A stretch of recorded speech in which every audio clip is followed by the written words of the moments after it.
Member for New Maryland Sunbury. Thank you, Mr. Speaker. I just have a few brief questions for the Minister of Transportation Infrastructure.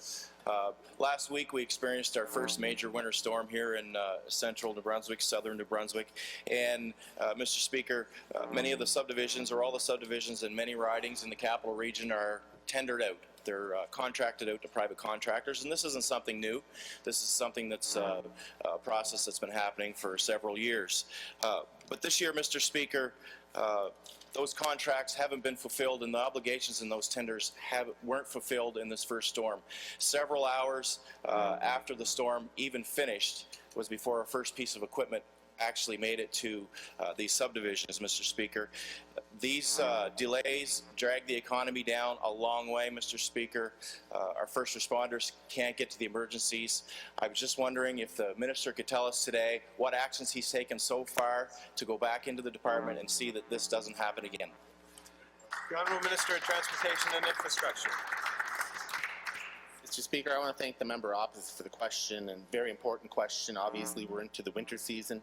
Safety is always our #1 priority at the Department of Transportation Infrastructure to ensure our roads and our bridges and our transportation system is safe and reliable for the traveling public. There were some issues during the first storm, Mr. Speaker. In fact, I spent an hour and a half at the switchboard taking calls from residents from across the province and heard firsthand some of the problems that happened in certain regions.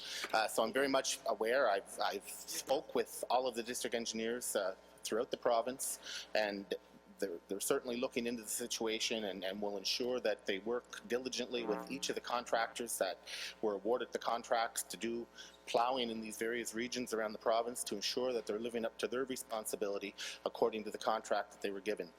So thank you for the question. We're on top of it. We're going to continue to work through the district engineers who are responsible for maintaining that service. Member for New Maryland Sunbury. Thank you for the answer, Mr. Speaker. What I really would like to know is, inside these contracts, there are penalties for contractors. There are obligations for contractors to present to the department, to the government, levels of insurance that they have, equipment lists that they will have available, and they have to be done on certain dates, Mr. Speaker. And if it's displayed that some of these provisions aren't met, such as the equipment that's readily available to clear our roads for our first responders, for our doctors and our nurses to get to their jobs, and for, Mr. Speaker, our most valuable cargo, our students and their educators to get to their schools, Mr. Speaker, then there are penalties in place for this. They're very strict penalties. They have to be upheld. I want to know today if the Minister will look into this and make sure that those penalties are enforced so this doesn't happen again to our rural New Brunswickers. Time. Minister of Department of Transportation Infrastructure. Thank you, Mr. Speaker.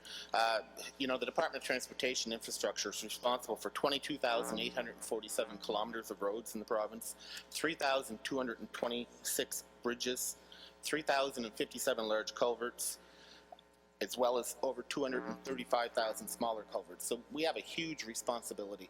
And now we're into the winter maintenance program, Mr. Speaker, and we don't take these concerns lightly. That's why I personally spent an hour and a half taking calls from New Brunswickers on the day of the first storm. I heard firsthand some of the concerns that were raised.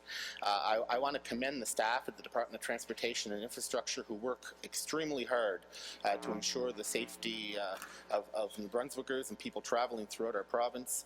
And again, in terms of contracts that have been awarded, those contractors have to live up to the standards of that contract, and our department is going to ensure through the district engineers that that is done.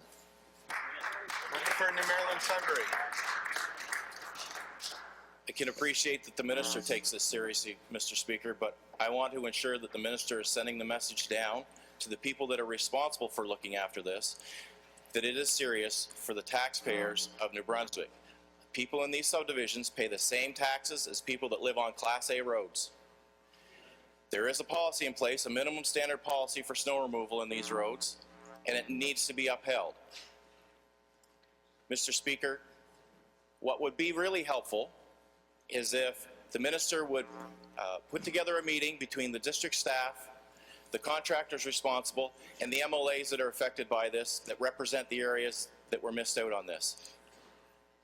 Would the minister take me up on that offer, invite us all to a meeting with district staff, the contractors involved, so we can share our issues and our complaints and see how we can move this forward so everybody gets the timely service that's awarded to them, that's offered to them, and that they're expected to receive.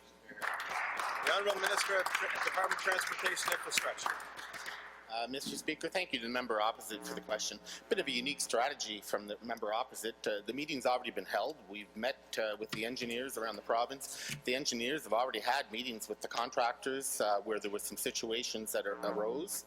I find it rather unique that if the member opposite is really concerned about what's going on, he should have reached out to me or called the department or called the local engineer, just like the New Brunswickers that called me when I was taking calls at the switchboard earlier this week during the first snowfall.